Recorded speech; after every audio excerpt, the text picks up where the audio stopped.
Ribuan warga Rusia diteror saat sedang menikmati konser musik di gedung konser Krakow City Hall di dekat Moskow pada 22 Maret 2024 lalu.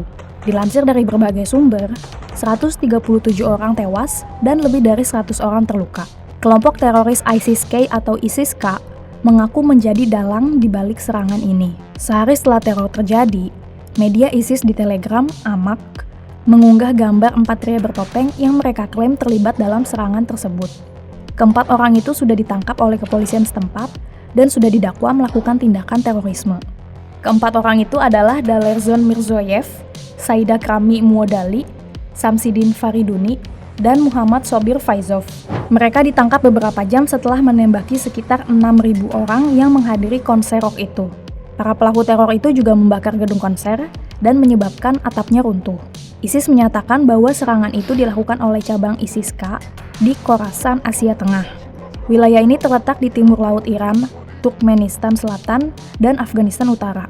Jadi, ISIS mengumumkan ekspansinya ke wilayah Khorasan pada tahun 2015, yang secara historis meliputi wilayah modern Iran, Asia Tengah, Afghanistan, dan Pakistan. Ekspansi itu dianggap sebagai inti dari jihad yang lebih luas di Asia Tengah dan Selatan. Jadi ISIS-K ini didirikan oleh mantan anggota Taliban Pakistan, Taliban Afghanistan, dan Gerakan Islam Uzbekistan.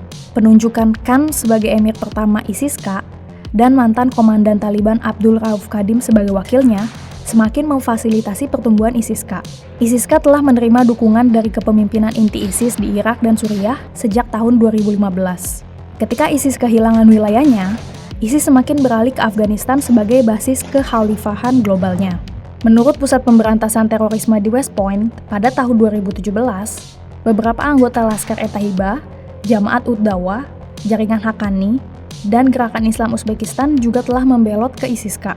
ISIS-K telah bertanggung jawab atas hampir 100 serangan terhadap warga sipil di Afghanistan dan Pakistan, serta sekitar 250 bentrokan dengan pasukan keamanan AS, Afghanistan, dan Pakistan sejak Januari 2017.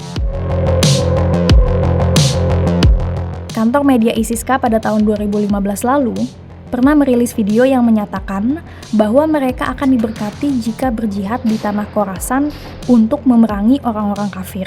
Inilah yang menjadi dasar ISIS-K menyerang sejumlah negara yang dianggap kafir, salah satunya Rusia. Tapi yang perlu kamu ingat adalah, aksi teror ini tidak dibenarkan di dalam agama apapun. Aksi teror yang dilakukan oleh kelompok ISIS maupun partisipannya tidak mewakili agama. Meskipun ISIS-K sudah mengakui serangan di konser musik Rusia itu, tidak ada pejabat Rusia yang mengakui klaim tersebut. Para pejabat Rusia malah menuduh Ukraina yang menjadi dalang di balik serangan ini.